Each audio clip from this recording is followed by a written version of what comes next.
जय सिया राम, जय जय सिया राम, जय सिया राम, जय जय सिया राम, जय सिया राम, जय जय Siya Ram. Good evening, everybody. Before we start today's lesson, we lost our yoga guruji last fortnight, so this is the first function here, and this is the same center which was inaugurated by Yogacharya B.K. Iyengar, whose photograph is here. Okay. May I request everybody just sit.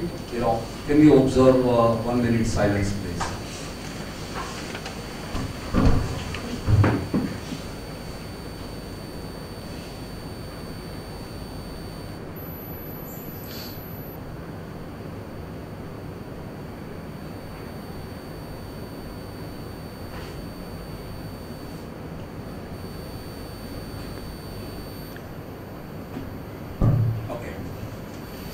Thank you very much for coming here. I welcome all of you here. Good evening once again. Okay. It is beyond our expectation. We thought that we decided about this lecture series, Geeta at a glance. We thought we'll have something like 30-40 people coming over here. The whole idea got conceived, somewhere on last week of May. Nidhi came over here and he delivered something fabulous and a fantastic lecture, on Geeta and what's the impact of Geeta in a daily life. And we received a lot of requests saying that we need Nidhi back here. Obviously, we knew it that Nidhi is not meant for this area. I was told, okay, that's the internal dynamics. But obviously, the pressure worked. Okay. And without much of a hesitation, she planned out saying that, okay, we will take 18 chapters of Geeta on 18 Saturdays. And we have a first and third Saturday of the month. 1 month chapter, it will almost take 9 months. Obviously, we also know that, most of us have some commitment or the other, so quite a few of us may miss 1 or 2 lectures also. Rightly so. And that's where our friends are here. We'll talk with Nidhi and work it out, but every lecture we'll try to put it up on a YouTube, as early as possible, so that if you missed any of the lecture, the continuity will remain. My uncle, who was a Jain Acharya, and his photograph is there. He has been the inspiration behind this place, behind my wife Beena and me doing this work. He always used to say, and I quote it, you cannot change the world, but you can change your world by changing your inner world. And Geeta is all about that. It's not about religion as it is being made out. I am Jain, and a lot of people ask me the question that if you are Jain, and how about the Geeta, in Jain Center? And I believe that we need to live a right kind of a life. All of us need to be a good human being.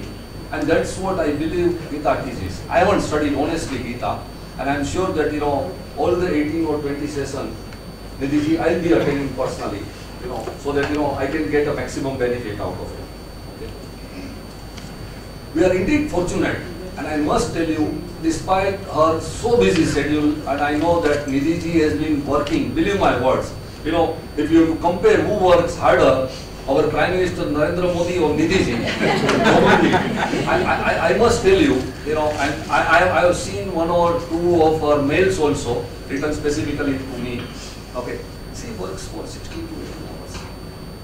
And despite that, we really are grateful to you for coming over here, okay, and we will always remain obliged to you for accepting our invitation. Okay.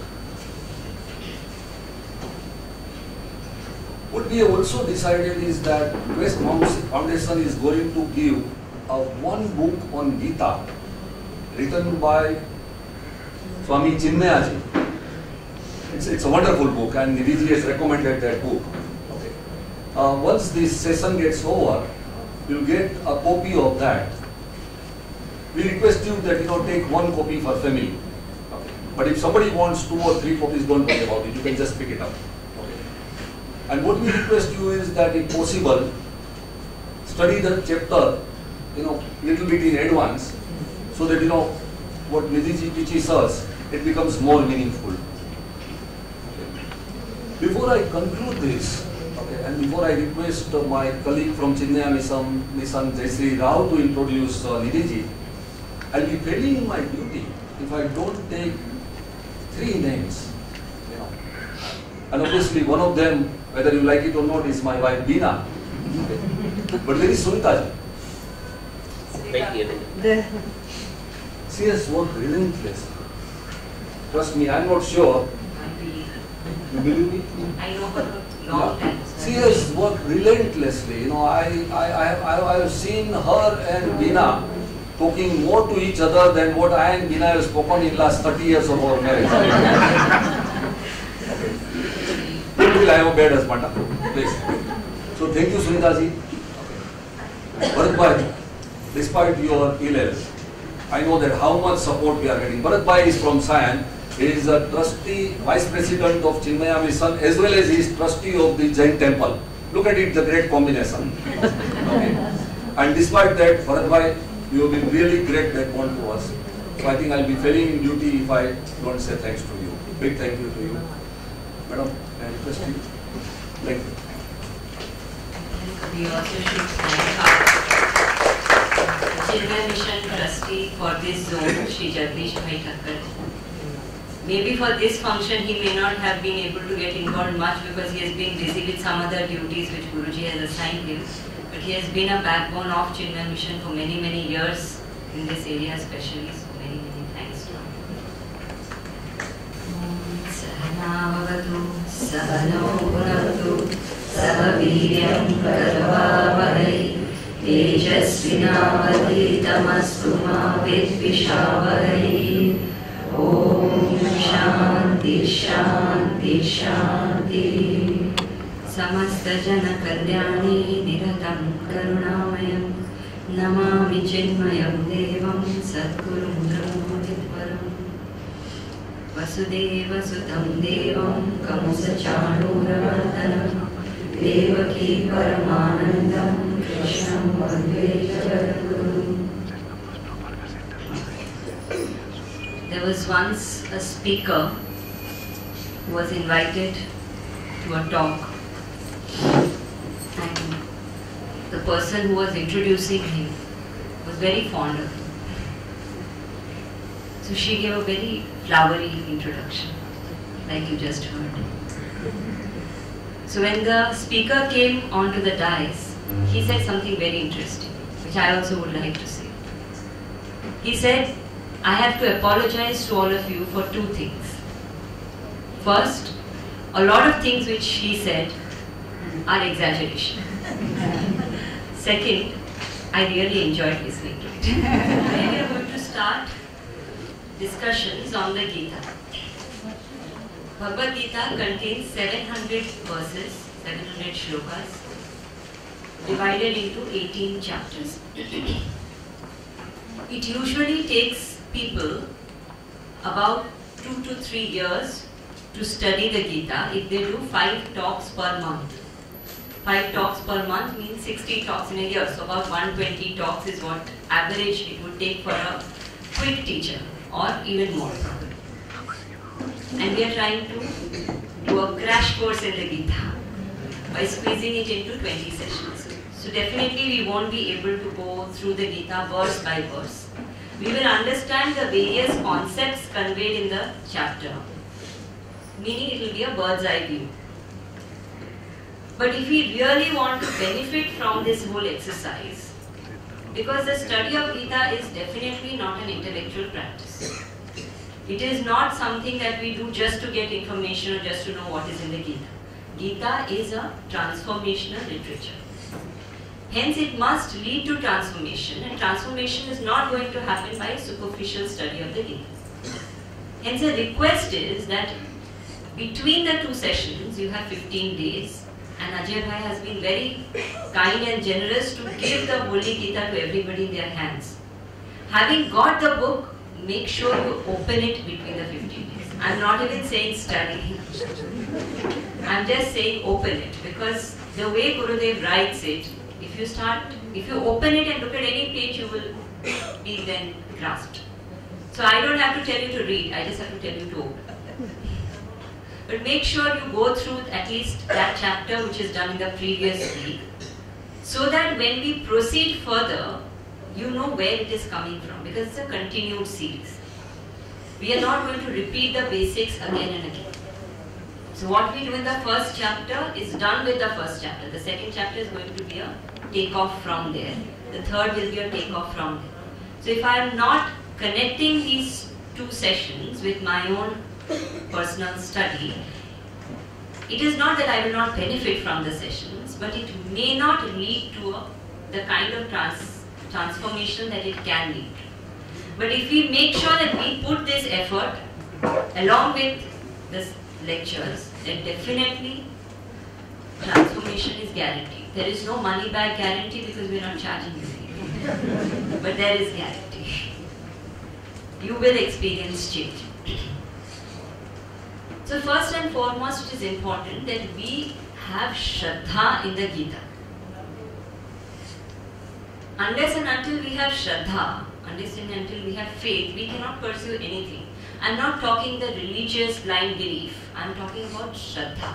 Shraddha is a very beautiful word. What is Shraddha? Gurudev used to say Shraddha is belief backed by understanding.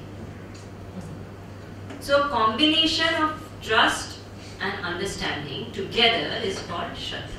And that Shraddha is needed in anything that we do. You go to a restaurant to eat. You have somewhere within you this Shraddha that the chef in that restaurant is not going to add poison to your food. That's why you can eat. You catch a flight to go to Delhi. You have Shraddha that the pilot is not going to crash land. He is going to make you land safely. That basic Shraddha, if it is not there, we cannot do anything. Therefore, it is very important that when we are entering into a text like Geeta, we have that basic Shraddha that this knowledge is going to transform me. I am here for that purpose. So to understand what the Gita is meant for, we will chant a particular verse of the Dhyana Shlokas. I don't think it is given to you in any book, but you can repeat after me. Om Parthaya Pratibodhitam. Om Parthaya Pratibodhitam. Bhagavatam Narayanena Swayam. Vyasena Krathitam Purana Munina.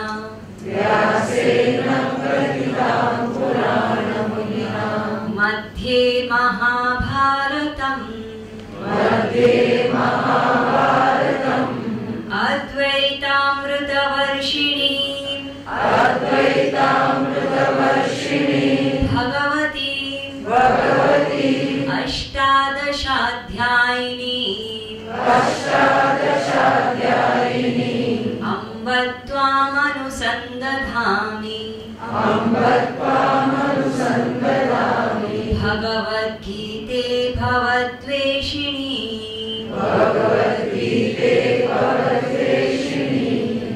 This verse is from the Gita Dhyana Shlokas, which is composed by Sri Madhusudan Saraswati ji. Madhusudan Saraswati ji was a great devotee of Krishna, and he has composed 9 verses which are popularly known as Gita Dhyana Shlokas. Wherever Gita is studied, usually it is a tradition that these Dhyana Shlokas, these 9 verses are chanted. We will delve more into these 9 verses as we go ahead with the session, so we are not chanting everything. But this first verse which we just chanted is very important because it gives us the basic information about Gita. So according to the Indian culture, people didn't have the free time, earlier days also, to waste time. Life was valued and time was valued. Therefore, anything that was done, it was compulsory that the purpose should be clear. Anything that is done. Hence, the rules were that if any author or any student or any teacher is entering into any text, before that they must know, they must have clarity about certain basic concepts about the text. First, they must know what the text is all about. What is the subject matter of the text, which is called the Vishaya. Second, they must know for whom this text is meant, which is called the Adhikari. Third, they must know why this text should be studied. Why is this subject matter important to the Adhikari? So, Prayojana. And fourth is, they must know how that Adhikari is going to attain that purpose by studying this subject matter. What is the sambandha between the three? This clarity was a must before entering into any text, which today also informally is followed. So you go to a bookstall, you pick up a book, the first thing is you turn to the back cover.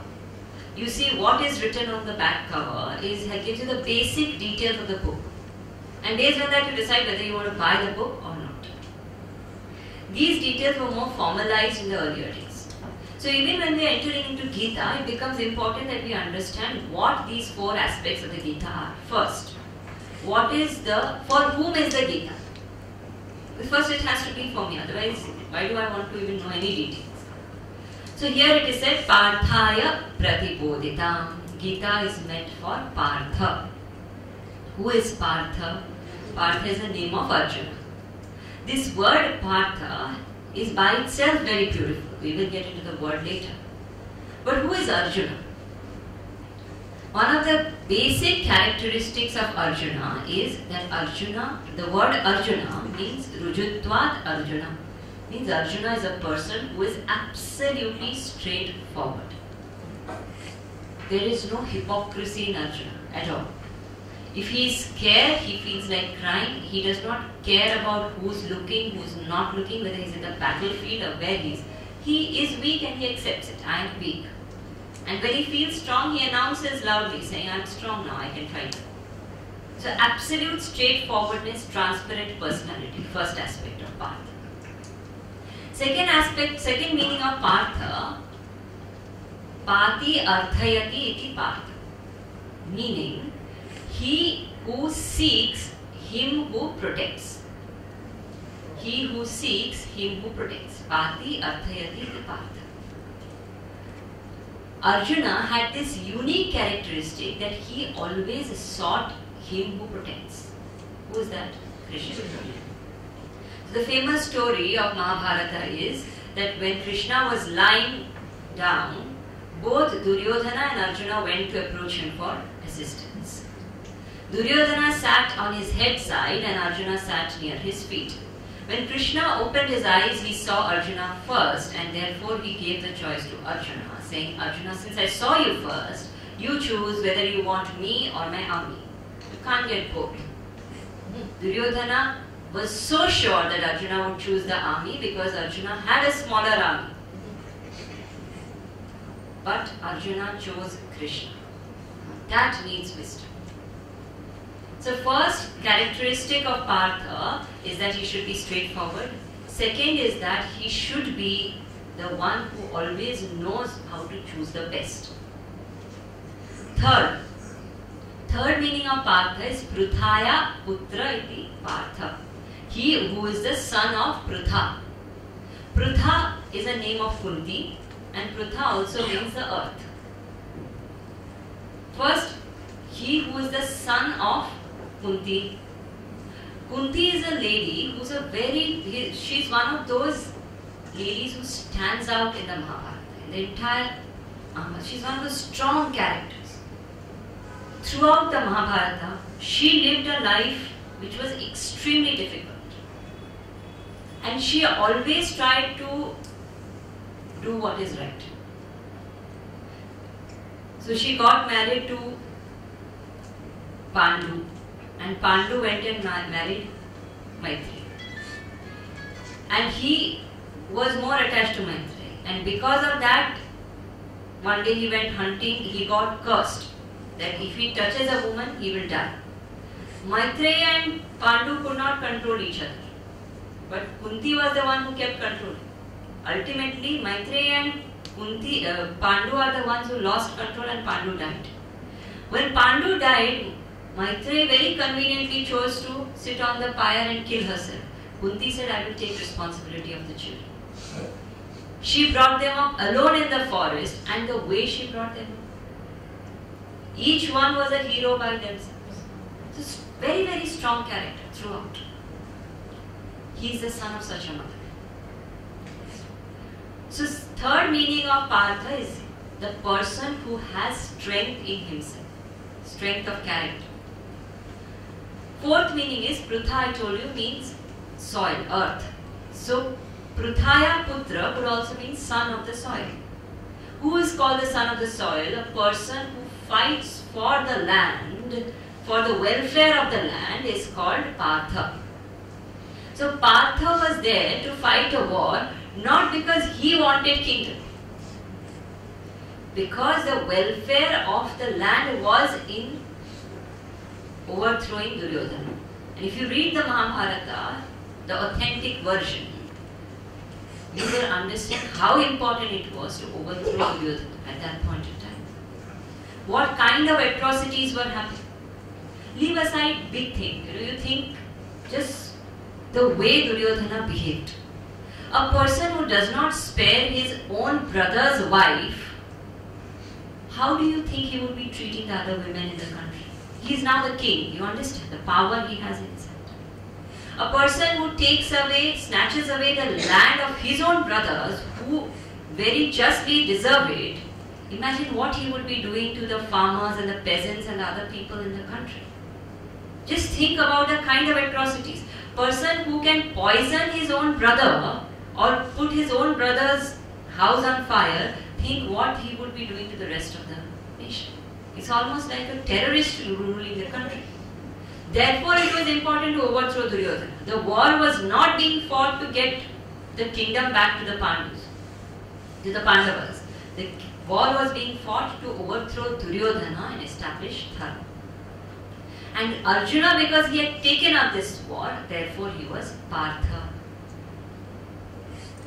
So the book, the Geeta, is meant for Partha, Parthaya Pratibodhita, meaning it is meant for people who are like this, or who are at least attempting to be like this. Hence, very important it is that as we study the Geeta, we all attempt to be Arjuna. Because if we don't try to be like Partha, Gita will not make sense to us. It will just be a theory. I have to be in his shoes. I have to be like that, committed to the best always.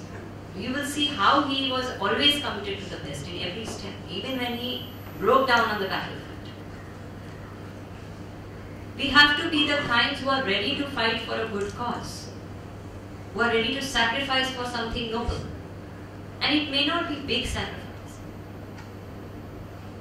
Today, we don't need to make big sacrifices. There's a very beautiful incident in the life of Bhagat Singh. In the life of Bhagat Singh, the death of Bhagat Singh. When Bhagat Singh was hanged, his mother was crying bitterly outside the prison walls. Very famous incident. So one of the ladies in the village, she came there and she said, "Don't cry so much. Whatever has to happen. The son is gone." And the mother said something so powerful. She said, "I'm not crying because my son died. I'm crying because I don't have another son who I can sacrifice for my country." The sense of sacrifice. Now people sacrifice their sons. People sacrifice their lives. We don't have to do any of that. What do we have to sacrifice? Our basic selfishness, that's all. It's not even a big sacrifice. Our ego, that's all. Small sacrifices which can bring in so much of harmony and welfare to the society. Are we ready? One is not even saying sacrifice now, but we have that attitude that I am ready to give up anything for the sake of something noble. We can't even give up the comfort of carrying a wrapper of wafers to our house. We throw it on the road. Imagine our level of sacrifice is so low.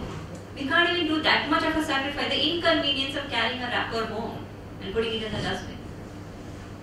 So it is very important to have that attitude that I am willing to sacrifice. I am willing to choose the best at all times, whatever the best may be. It was a huge cause that Arjuna paid for choosing Krishna. Narayani Sena, which was Krishna's army, was the strongest army in the country. And Arjuna had a weaker army. He had a smaller army. It's a huge price to pay when you are about to fight a war with Hastinapur, which is the strongest kingdom in the country, having an 11 Akshavini Sena when you have a 7 Akshavini Sena. The wisest thing to do would be choose the army. He paid that price because he wanted the best. So that willingness to always choose the best, the willingness to sacrifice, the willingness to be strong from within. Willingness does not mean one never becomes weak or never falls. Everybody becomes weak and falls. But the disaster is when we start thinking that being weak and falling is normal, which is what happened to Duryodhana. He redefined right and wrong. He started believing that what he was doing was right. Making 1,000 mistakes is alright as long as I know that they are mistakes and I am making that effort to climb up again. But the moment I start getting comfortable with the wrong, disaster starts. And isn't that exactly what is happening today in our society also? All of us have become comfortable with whatever is happening. Corruption is a normal thing. Lying is epidemic. Everybody lies. It's normal. In the Geeta class it may not sound good, but fact is it's true.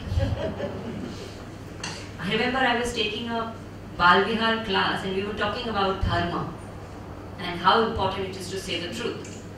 And at the end of this class, these girls who are like 9-year-old, 10-year-old girls, they tell me, Didi, you know, all this is fine, but you can't be without lying. So we will definitely lie. We can't make the promise that we won't lie. Can you imagine the level to which adharma has gone in our society? Our children don't believe in honesty anymore.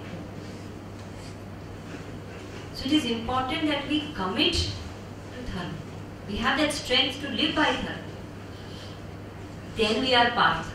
And then this Geeta will start making sense to us.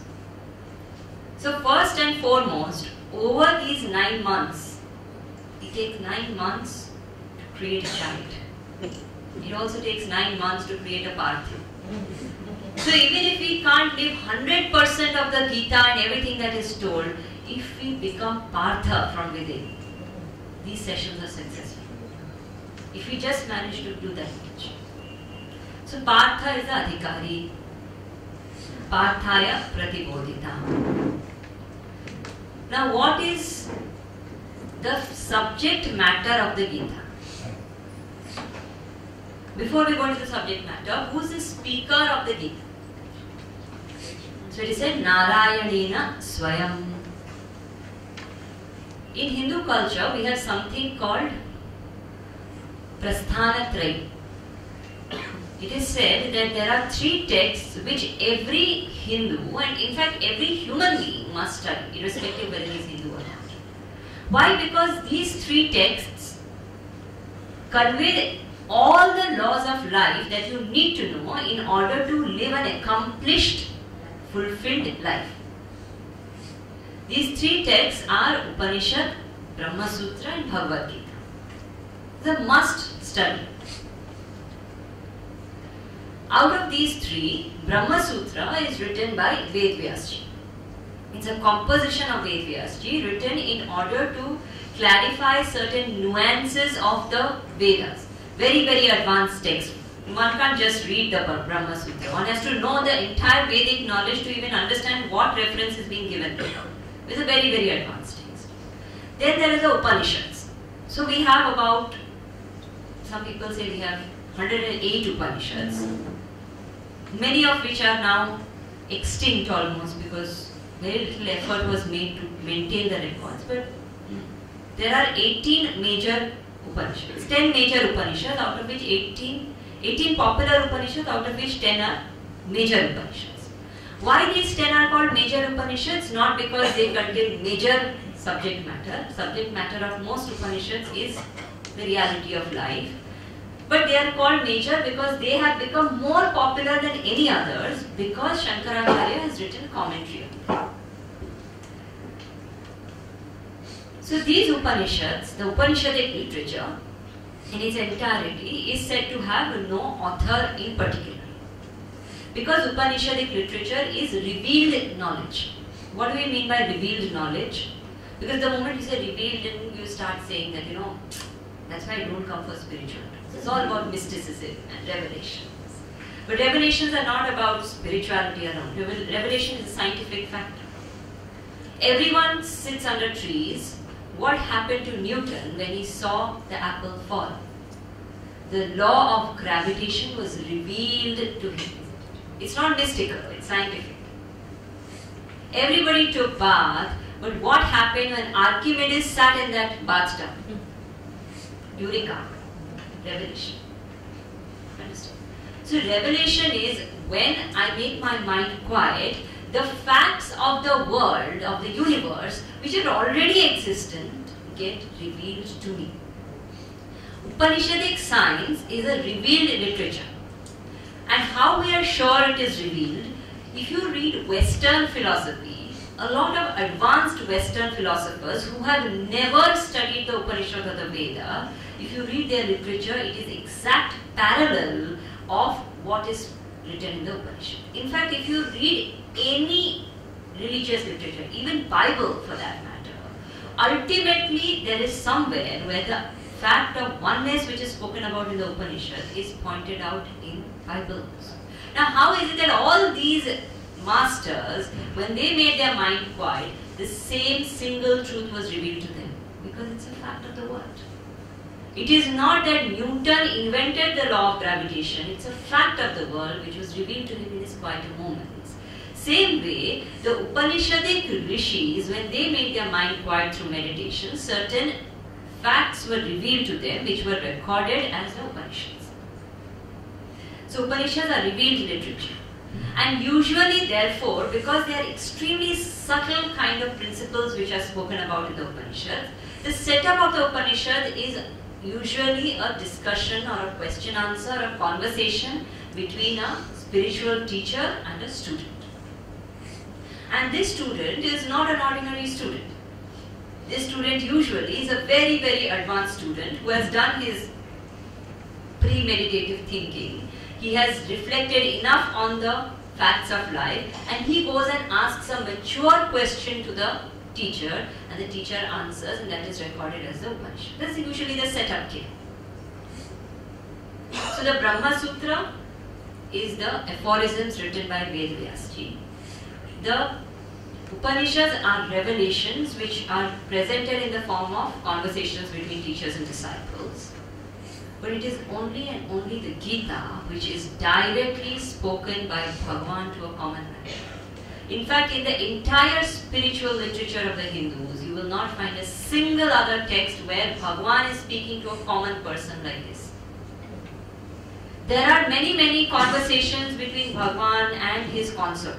Shiva speaking to Parvati, Shiva speaking to Lakshman, Rama speaking to Lakshman, Rama speaking to Vibhishan, Ram speaking to Shabari, all this is there. But this is God speaking to his devotee, God speaking to his consort, God speaking to his brother. So these are already people who are lifted. But here it is a common man, Arjuna, being spoken to directly by Bhagavan. This is the uniqueness of the Gita. So Narayanena Swayam. But very important it is to understand that Bhagavan did not speak the Gita in the way we read it. If you start reading the shlokas of the Gita, it would take you at least 3 to 4 hours to just chant those 700 verses. And I'm sure Bhagavan did not have 4 hours in the middle of the battlefield just when people are waiting to fight.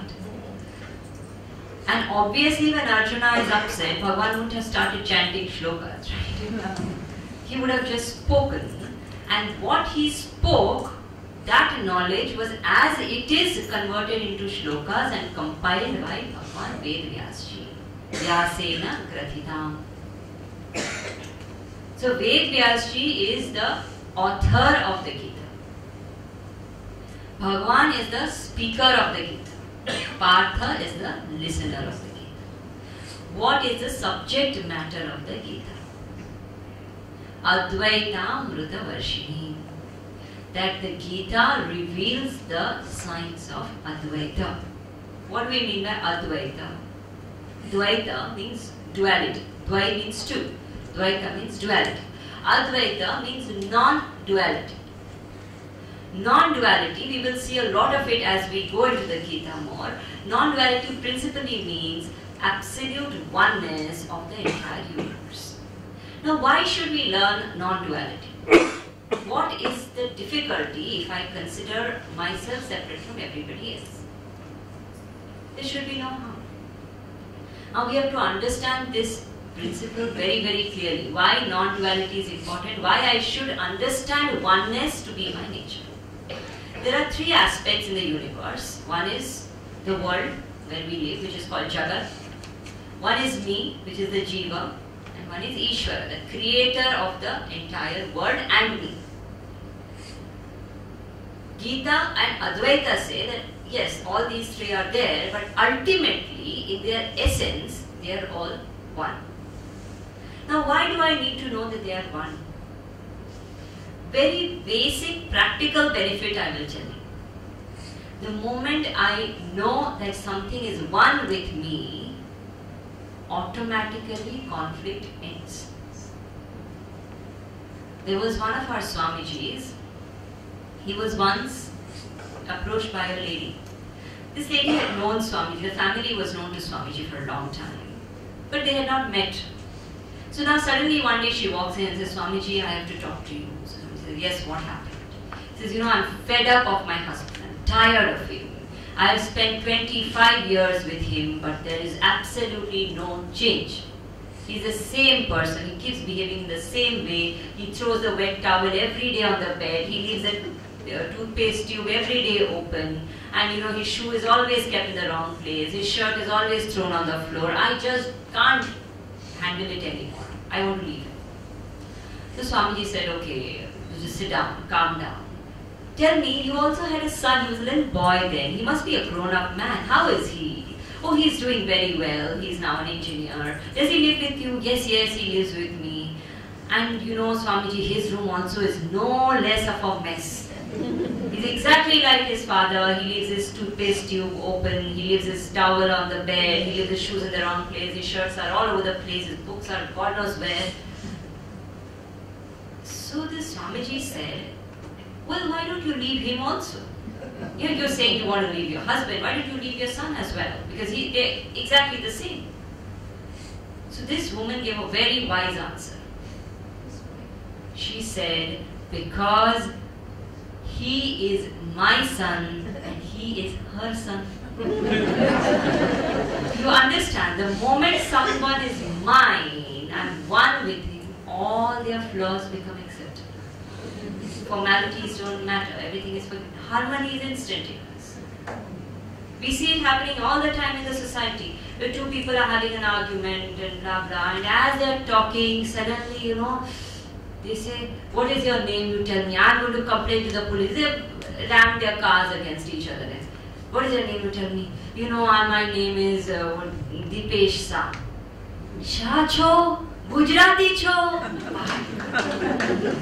You understand what happened? The moment you recognize oneness, there is no fight. Harmony will be possible only and only when we understand oneness. But to understand oneness, why do I need to read the Gita? It's so easy. We are all one. Okay, over. Now we'll do a very interesting exercise. I want all of you to participate, okay? I want you to tell me all those factors which you can think of, which are common between all of you present here today. Whatever you can think of. But it has to be common to everybody. Tell me. Anything. Don't say we all have 2 ears, 2 eyes. Okay. We are all human beings. First thing I said. Now next. First, knowledge. Quest for knowledge? Yeah. Okay. Quest for knowledge. Love for understanding Gita. Love for understanding Gita. Same thing. Quest for knowledge. Anger. Anger? It's common to everybody? I don't think so. There may be someone who doesn't get it. Desires, okay. Everybody has some other desire. Common. Atma. Sorry? Atma. Atman is common. You don't have to give spiritual answers because I'm wearing yellow. You can give practical answers. Physical presence. Physical, we are all sitting in the same hall. Yes. Cell phone. We all have a cell phone. No, there are some ladies who are not carrying a cell phone. I saw them not remove their cell phone. Killing stress. Sorry? Killing your stress. Killing stress? Feeling stress? Killing your stress. Killing your stress. Not everybody. Some people are feeling stressed. When will this get over? Stress It has to be common factor. Yeah, you take stress as a common factor. For some it is a stress, for some they come as a stress buster. Okay, so stress is a common factor. Agreed. The ego and selfishness and trying to help others. Okay, as ego, much as selfishness, desire, anger, all in one category. We are breathing the same air. We're breathing the same air. Yes. Everyone has all have a lot of thoughts. We all have a lot of thoughts, desires, all together. Everyone utilizes the nature that is created by the God. Everyone is living on earth. Over. And he utilizes the God's Common creation. factor. Otherwise, everyone is breathing air, everyone is on earth. So all the benefits of Mother Earth, we are all benefiting. Okay. We all want happiness. We all want happiness. Okay. Everyone feels they are right. I want happiness. Sorry? Everyone feels they are right. Everyone feel, no, not everybody. Somebody underconfident may be feeling they are absolutely wrong. Possible. perish one day. We all will perish one day, yes. We are all sitting in front of a guru. Not everybody. We're sitting in front of Gurudev, yes. Hunger, thirst and other things. Sorry? Hunger, We are thirst. all human beings, उसमें सब आ जाता है, hunger, thirst, everything. Anything else you can think of? Everyone Why? will die one day. That somebody said already. I, myself, I. Already said, ego is already mentioned. Anything else? Everybody expects to learn something from here. That's done on quest for knowledge, learn something. Can't think of anything else? So we listed about 12 commonalities, okay? Now, I want all of you to tell me what do you think are the differences between all of us? Anything that's different between all of us? We all are of different age group, different genders, different nature, different religion, different professions, Likings. different likings, Education. different educational qualifications, yes, Beliefs. different beliefs, Way of life. way of life is different addresses also, Way of life. Expectations. different beliefs, expectations, same thing. Anything else? Sorry? Different abilities, qualifications, abilities. And power to win over our indriyas. Everyone may have different. Different degrees of control on the self, on the senses, possible. Different feelings. Different feelings, thoughts is the same thing. Yeah. Even if you are going to say the same thing, we are all going to understand it in different ways. We all will understand it in different way. Grasping ability of each one is different, yes. Different communities, you all speak different languages, the same. All Gujaratis? No. Different languages, different communities. Anything else? You all are wearing different kinds of clothes. Anything else? Appearances are different, clothes appearances. We have already listed about 21 differences. You understand how easy it is for the mind to think of differences. The moment I say differences, but, answers started coming. When you say commonalities, we start thinking. So the mind is not used to seeing oneness, and that's why we feel conflict. Therefore, we need to study the Gita to discover that oneness so that there is harmony. Because the moment there is oneness, there is absolute harmony. There is no conflict at all. Therefore, Advaita is an important aspect to know so that there is harmony within me. The moment there is harmony, there is no longer any selfishness. Simple thing I will tell you. Gurudev always used to say this. Let us say, I am talking to somebody. someone, you are talking to somebody. Now you are talking to your spouse and you are having an argument. As you are having an argument, both of you are moving your hands and doing things, and as you are doing, his or her finger goes into your eyes. They had it. Already you are troubling me, now you hit my eye also, look so much it is paining, this, that, I need to go to the doctor also sometimes. Now supposing as I am talking, my hand goes into my eye. I won't even bother, nobody will even know. That same hand will go and quickly caress the eye and go. Why? This is my hand hitting my eye. Understand? I don't have to do anything for it. The moment there is oneness, because the eye is also me, this hand is also me. Now when I understand that this whole universe is me, will not everybody's pain be my pain?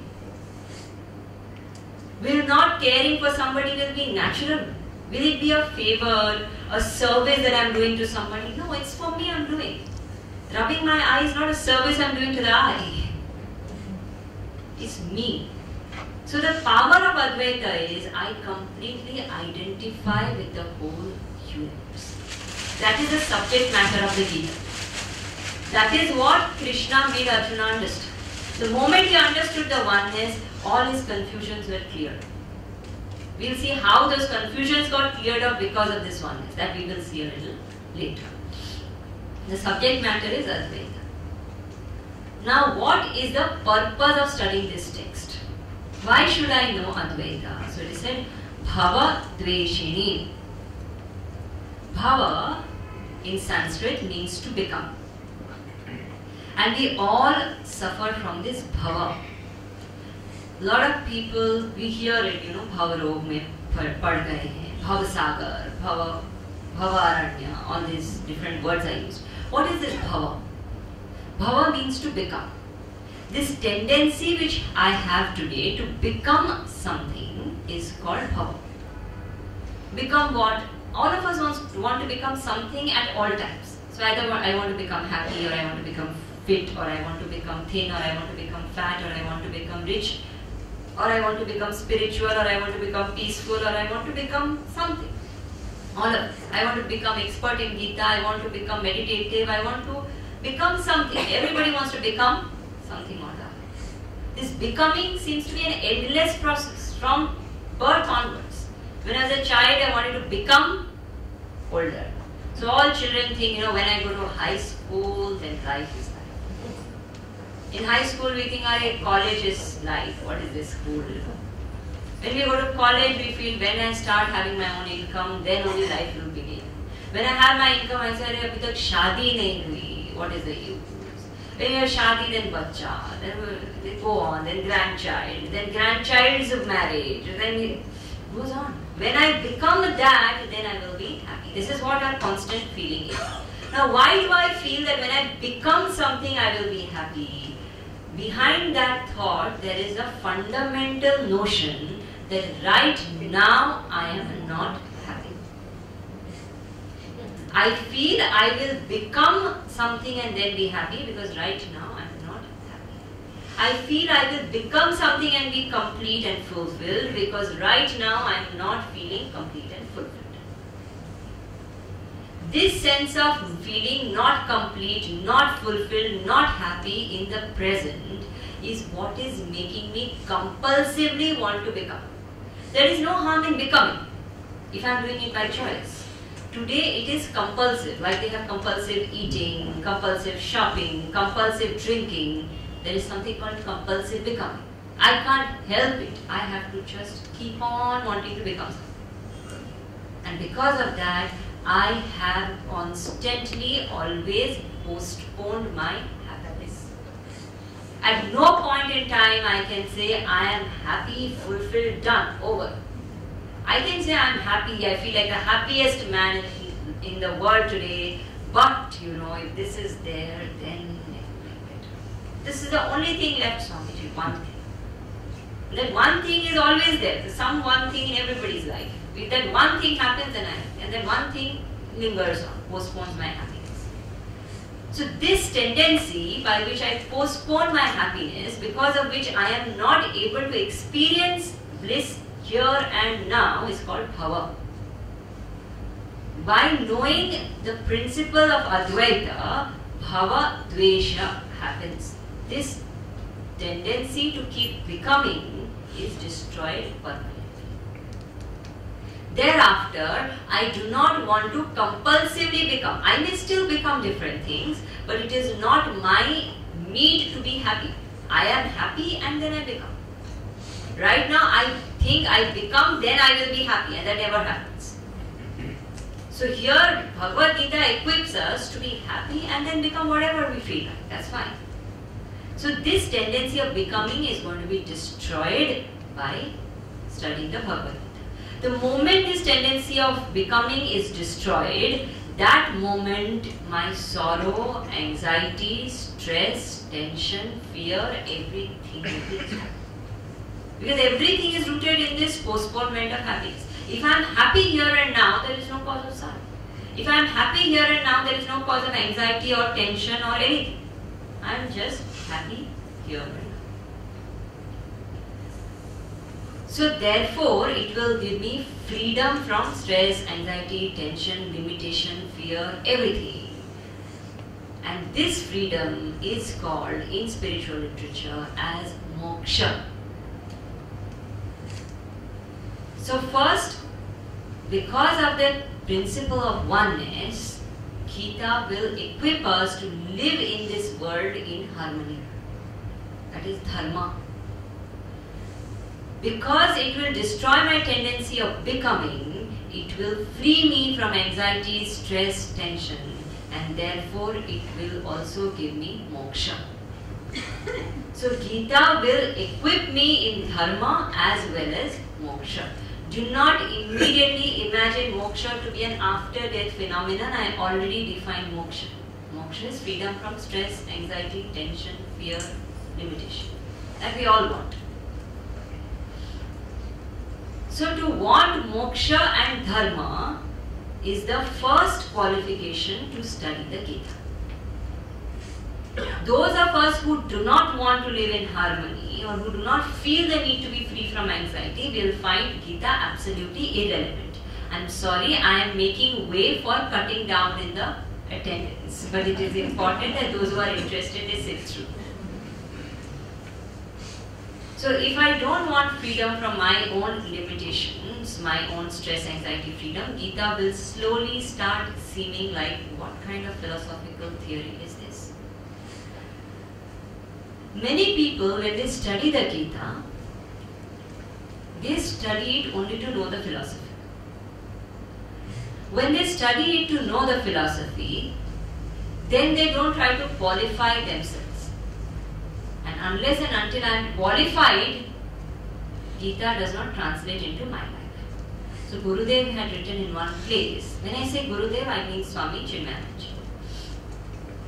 So Gurudev had written in one place that it is good that today you are studying the Gita. It is excellent that you are reading the commentaries of great masters and being able to quote that this master said this or Gita says this.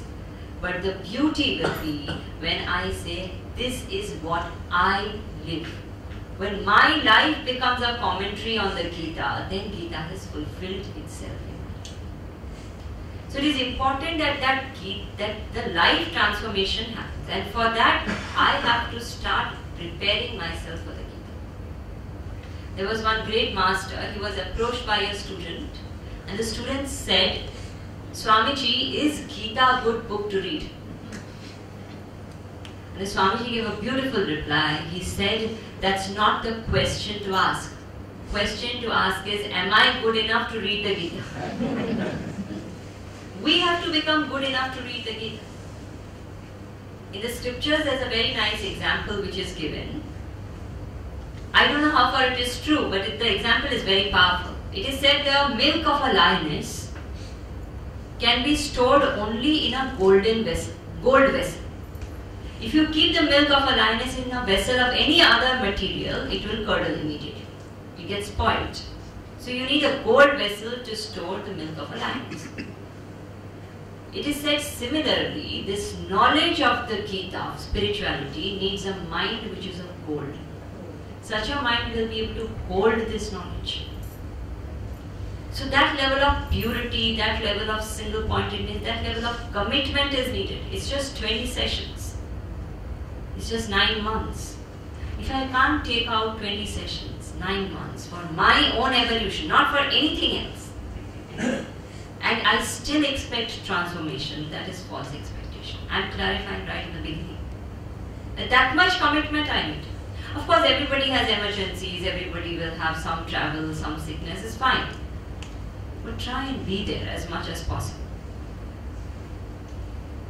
Because how much ever you can listen to the recordings, you can read the book, you can watch the videos, there is nothing like 150 people sitting and thinking about the Gita. The very vibration of that place changes.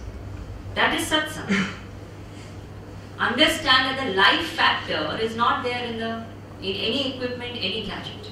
Life is there in human beings. And when human beings come together for something so noble, the whole experience becomes different. We all feel lifted. So there is no substitute to attendance. This is only an emergency arrangement. I'm clarifying. Now when we study the Gita, generally it is observed in many places that the first chapter is not studied. Generally, many speakers, they start speaking from the second chapter onwards. Because it is believed that the first chapter is a useless chapter. This second chapter is when Krishna starts speaking. So all the sensible stuff starts coming there. First chapter is just blabbers. But the fact is that the first chapter very clearly brings out what the problem was. A problem well stated is half solved, it is said. It is important to understand the disease in order to understand the cure.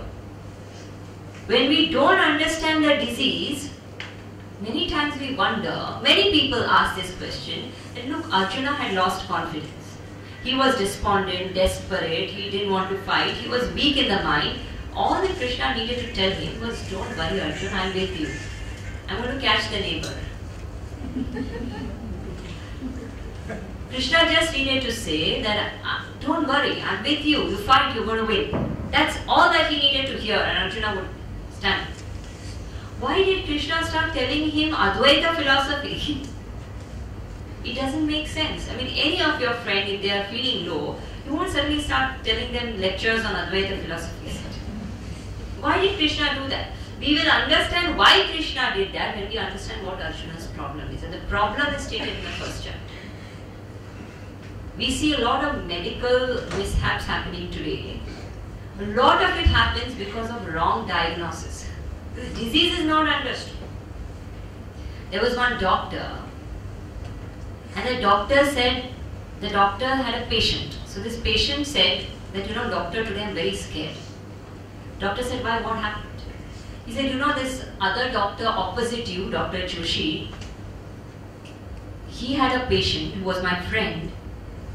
He was diagnosed with jaundice, but he died of pneumonia. So I'm very scared. I hope this doesn't happen to me. So this doctor said, no, don't you worry. Such things don't happen with me. In my clinic, if you are diagnosed with jaundice, you will die with jaundice. You will die. You understand? Very important it is to diagnose the disease properly. The diagnosis of the disease happens in the first chapter. Therefore, we will start with the first chapter in the next session. Today, we are going to briefly see the background from where the first chapter is born. I won't go into the entire story of Mahabharata. All of us know more or less what happened. But the basic setup. Now, in that battlefield, there were 4 million soldiers. I had told this in the first session when I came.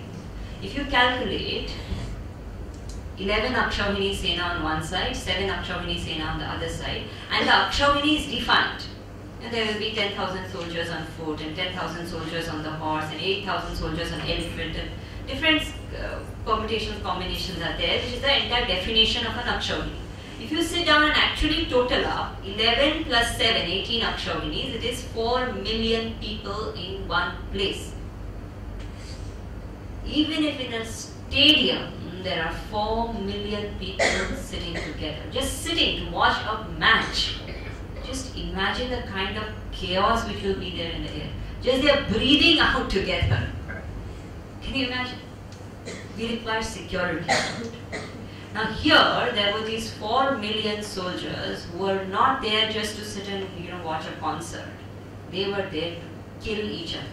Imagine the kind of tension in the air. The kind of chaos that would be existing at that point in time. This situation was there not out of surprise. This is very important to understand. Many people think that Arjuna suddenly saw his relatives in front of him and therefore he was shaken up. That's not true. There was no sudden surprise. Arjuna knew always that these are the people who are going to fight. He was prepared. And not for a few months or few days. Arjuna had prepared for this war for 12 years. 12 years is not a short time. It's almost an entire school life. You prepare for that long for a challenge. Entire school and college you prepare, and on the day of the interview you collapse. When the interviewer asks, what is your name? You say, I'm BA pass. You understand? What happened? Every preparation was done for this war. It was not a surprise, but the internal strength was missing. So externally, Arjuna was fully qualified. The strategies were made. The warfare was perfected. Everything was planned. But internal preparation was not there. First. Second aspect is, many times when we prepare for something, we prepare for it assuming a certain consequence. We are not really ready for the actual consequence. So when we actually face it, we are not able to deal with it. Everybody knows that death is a reality. If somebody is sick in the house and they know that it's almost the end, everybody knows. But when it actually happens, it's difficult to deal with, isn't it? Even if we all know it, because some challenges are such that the consequence is much bigger than I can expect it. That also happened with Arjuna. What he had thought, fighting with my relatives and Bhishma and Drona, seemed much bigger when Arjuna actually stood there and saw. Third thing which happened is, there is something called role clarity and goal clarity. So it is very important to know what is my goal in which role. Simple thing, supposing there is a family. In the family, what is the role that a man is playing? He is playing father. Now when I am playing the role of a father, my goal is to love and lovingly discipline the child, not to make him a follower. Because I am not a boss there, I am a father. So for me to say that do it because I am saying how dare you disobey my orders is boss, not father. When the role and goal get mixed up, there is trouble. Supposing a person is trying to decide which career to follow. At that point in time, the role he is playing is that of a career person. He is not playing the role of a son. Now if I am deciding between being an artist or a graphic designer, I can't suddenly say, but my father's dream was always that I should be an engineer, so I'm joining engineering. You are not a son at that time. No doubt it is the duty of a son to fulfill the dreams of the father, but at that time when I am deciding my career, I am a career person, I am not a son. So which point in time, which role is being played and what is the goal of that role, that clarity is very important. Arjuna at that point in time was playing the role of a soldier. He was not playing the role of a son or a student or a brother or a cousin or anything. And at that point in time, his only job was to think, how will I fight this war? And not to think, how will I kill my dear ones? He was not a dear one at that time. So lack of role clarity, goal clarity, lack of sufficient foresight to see the actual consequence, and lack of preparation from the internal side all three caused the downfall of Arjuna. When the downfall happened, Arjuna was so scared, he said, I don't want to fight the war. I want to just run away. Now a lot of people, when we see the first chapter, you all are going to feel that Arjuna was absolutely right. He should have left from there. Why should he not leave? Why should you kill one's own family? For what? What are we going to gain by it? What kind of dharma will be established by having a war between family members and killing each other? No need. So Arjuna felt exactly like this. Why? Because he forgot what was the purpose of the war. Purpose of the war was not to get the land back. Purpose of the war was establishment of dharma. And dharma was important for the larger good of the larger number. When it comes to the larger good of the larger number, nothing matters. If it was a personal war, definitely the war was wrong. But this was not a personal war. Once, when Vivekananda was traveling to Chicago, he was on the ship. They used to travel by ship those days. And the journey is long and tedious. So for months and months and months you are on that ship till you reach the shores. As they were traveling, there was this Korean person, very strange character. He just kept commenting on Vivekananda, some strange comments. Look at the kind of clothes he's wearing. He looks like a cartoon. What kind of a person is he? And I've never seen him speak. Does he even know how to speak? Is he mute? Some comment, bullying kind of. And Vivekananda was not at all responding, completely ignoring what he was saying. He was sitting quietly. And this fellow would continuously, day in and day out, he's staying on the ship. And constantly he's commenting. And Vivekananda was absolutely calm, not reactive. And this man went on and look at him and look at the turban and look at what is this orange clothes. Every day he wears orange, no other taste, nothing, this, that. Look at all these Indians are like this, And Vivekananda got up, went to him, gave him one time slap. This man was shocked. Imagine, for days together this man is not responding. Suddenly he gets up with one attack. So this man gets shaken up. He gets up and he goes to Vivekananda and he asks. He says, all these days I was saying so many things. You didn't even say a word. Why did you suddenly get up and slap me? He said, because till now you were talking about me. Today you commented on Indians. You dare not talk about my country. You can say anything to me, it doesn't matter. Don't talk about my cause, that I will not take. Now this is the spirit which Arjuna needed to have. It's not about me. It's about neighbor.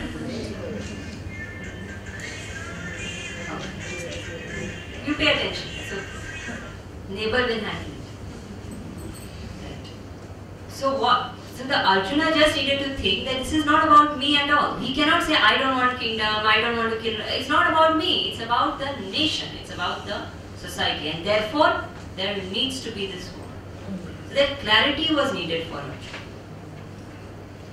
Now when he became absolutely desperate, if he had left, let us say Krishna had told him that, okay Arjuna, you leave, you go. You don't want to fight your wish, your choice, personal wish. Why should he fight? Thing is, Arjuna did not genuinely feel any compassion for anybody. This is a basic fact to understand. If Arjuna genuinely felt compassion, Buddha felt compassion for Ratnakar, doesn't it? The moment you feel compassion genuinely, it's a very different thing. But here, compassion was used as a shield to protect his own internal fears. There's these movies, sometimes they show the hero does not have the strength to fight with that villain. So he will keep challenging him, you don't know what I can do to you, blah blah. So when the villain comes forward, he says, it is Arjuna's compassion is literally like that, right? It's not that he didn't feel compassion for 12 years when he was plowing their death and all disaster. And suddenly now where did this compassion come from? And we have to understand Arjuna's background. Arjuna has been an underdog all his life. Constantly tortured from childhood onwards. His brothers were attempted to be killed, his wife was insulted, his mother was taken away from them, everything. His father himself was sent to the forest, so many things. There's a whole list of horrible things that they have done to them. And Arjuna was seething in anger, actually. So Arjuna's problem was not killing Duryodhana. Arjuna had almost killed him in the war of Virat itself. Arjuna's problem was Bhishmacharya and Dronacharya. Those two were the problems because he was attached to them. Killing Duryodhana and others was no issue at all. That's where his attachment lied. Now, if in this situation he would go away to the forest and live as a sannyasi, that is what Arjuna wanted to do. Krishna, let me leave everything, let me go to the forest, let me just live there as a sannyasi on Diksha. Now think what Arjuna would have done there. Arjuna's anger is still in place. Leave that aside. What is Arjuna's temperament? Is Arjuna the kind of person who can live as a sannyasi? Even when he had that opportunity, when he was given Banvas, what did he do in that Banvas, you think? In those 12 years of Banvas, which they had to do, he sat down and did different kinds of sadhanas to get different kinds of weapons and missiles from different gods. So and rest of the time he hunted around. So even when he got to live in the forest, he was doing his hunting and killing only because that is his temperament. He is a soldier by personality. Now how can he live as a sannyasi? He can't live there. It's not meant for him. So first, that is not the kind of life he is made for. Second, he is as a psychological entity also having so much of anger and revenge which he wants to take. How can he go to the forest? If he suppresses all that and goes, he will suffer more later. Now is his opportunity to bring that all out and get done with it. So first and foremost, Arjuna's compassion was false compassion.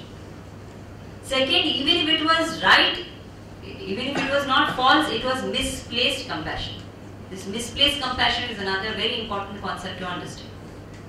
Compassion by itself is a very high emotion which we as human beings must harbor in our hearts. Without compassion, the world can't go on. Even that little bit which is happening today, the little bit harmony which is there is because some people have some compassion in their heart. But misplaced compassion is dangerous. What is misplaced compassion? Supposing the child is taking drugs and the mother says, "Jaane do, bachcha hi to hai." Misplaced compassion. Understand? Recently there was this, not recently, a few years back there was this case of, what is his name? Afzal Guru, who attacked the parliament. He attacked the parliament of our country, the very monument of our democracy. Soldiers lost their life on the spot. Those soldiers who were guarding there, they lost their lives on the spot. I think 6 soldiers died there. And when he was given capital punishment, there were people in our country who were opposing it. Saying, bichara, why should he be hanged to death? Now if you don't do that, can you imagine what message you are sending out to the rest of the terrorist world? It's misplaced compassion. So when compassion is misplaced, there is trouble. Now Arjuna's compassion by itself was beautiful, but when compassion is misplaced, at that time, with such kind of people who do not have respect for people, nor laws, nor morality, and who are there, ready to fight the war, if they are not dethroned at that time, there will be disaster in the country. At that time, to have compassion for them is silly, isn't it? Misplaced compassion. Now when you understand this background, that Arjuna did not really want to give up the war. Arjuna just had problem with Bhishma and Drona first. Arjuna did not genuinely feel compassion for anybody. He was very comfortable killing Duryodhana and his brothers. Arjuna's compassion was by itself misplaced.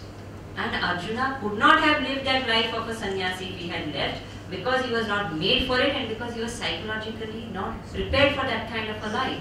To live in the forest, completely away from the world, one has to have so much of peace within. Where was peace in Arjuna's heart? He was so upset about everything that's happened in his life. So the whole case which Arjuna will present in the first chapter was already a baseless case. Now we need to understand Bhishma and Drona also, because these are the two factors which were holding back Arjuna, really speaking. Now both Bhishma and Drona had made choices. Bhishma was a great warrior, a great statesperson of his times. And he had taken this oath that I shall remain loyal to the throne of Hastinapur, I shall never sit on it.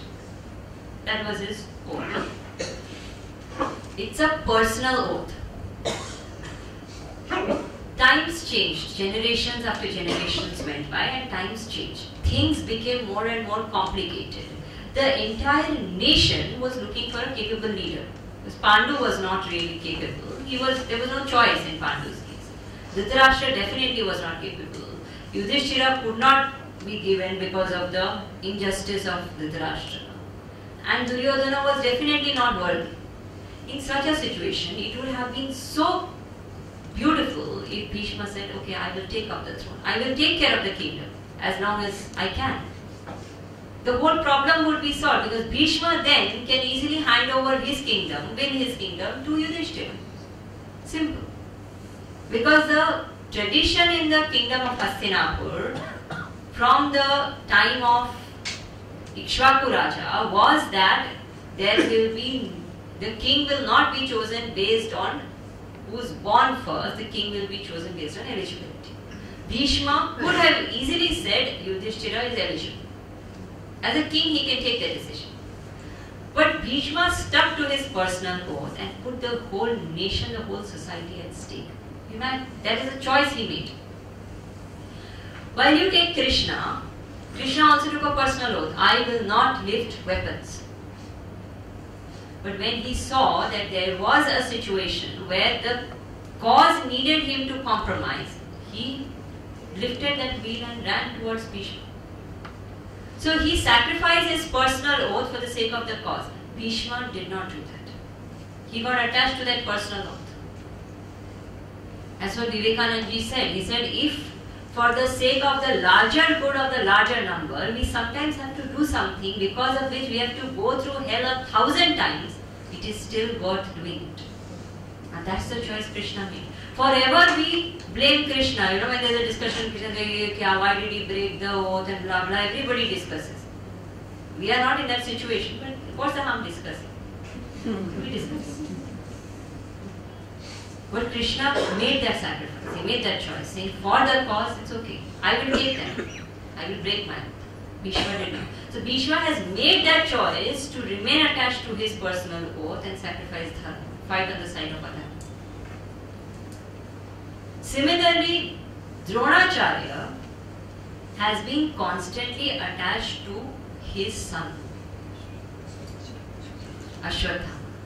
And because he is attached to his son and not attached for the sake of welfare, this is very important. That is, even loving your son is not a sin.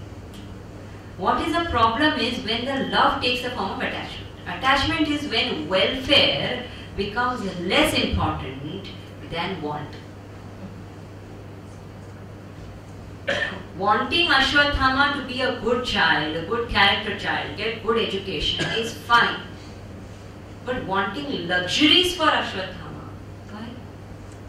If as a Brahmana I am a poor person and all I can feed my child is that water mixed with wheat, so be it. Not every child has to have doodh malai makhan. If that is or you work hard for it and earn it.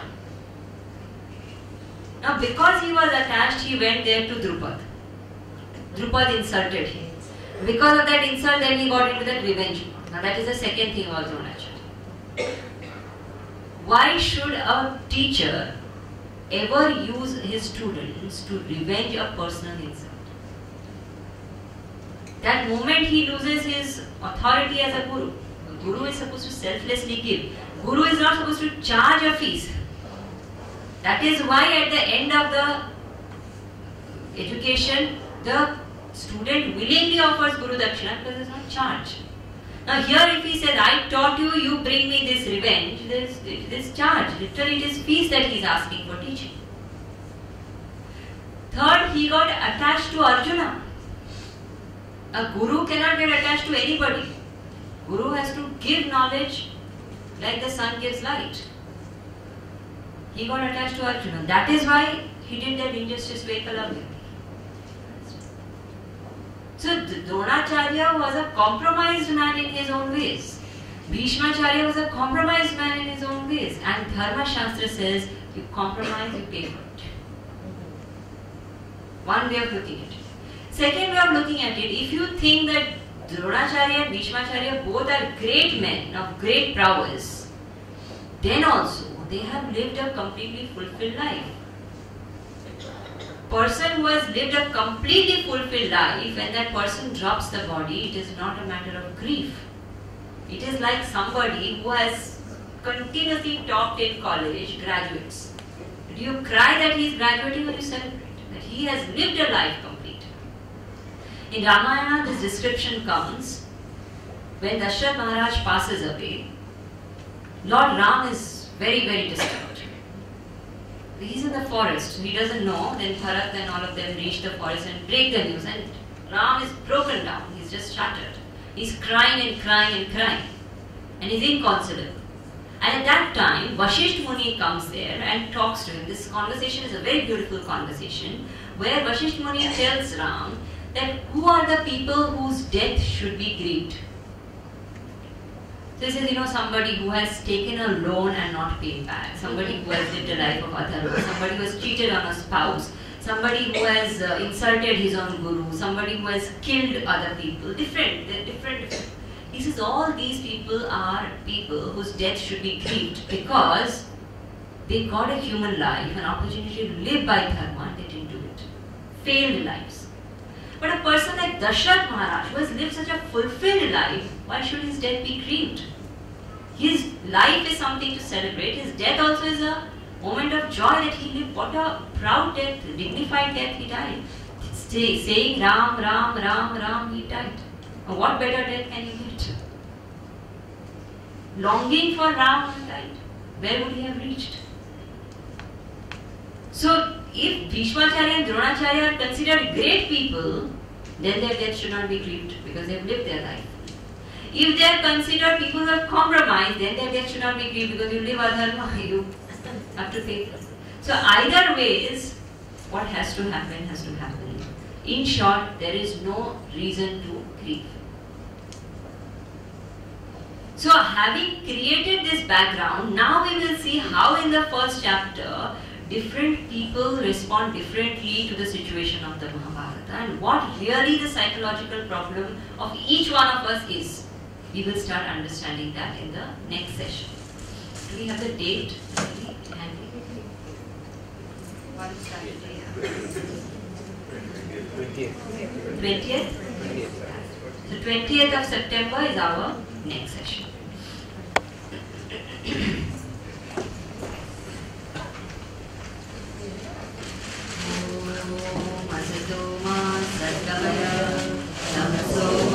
Jyotirgamaya Mrityormamritam Gamaya Om Purnamada Purnamidam Purnat Purnam Mudachyate Purnasya Purnamadaya Purnameva Vashishyate Om Shanti Shanti Shanti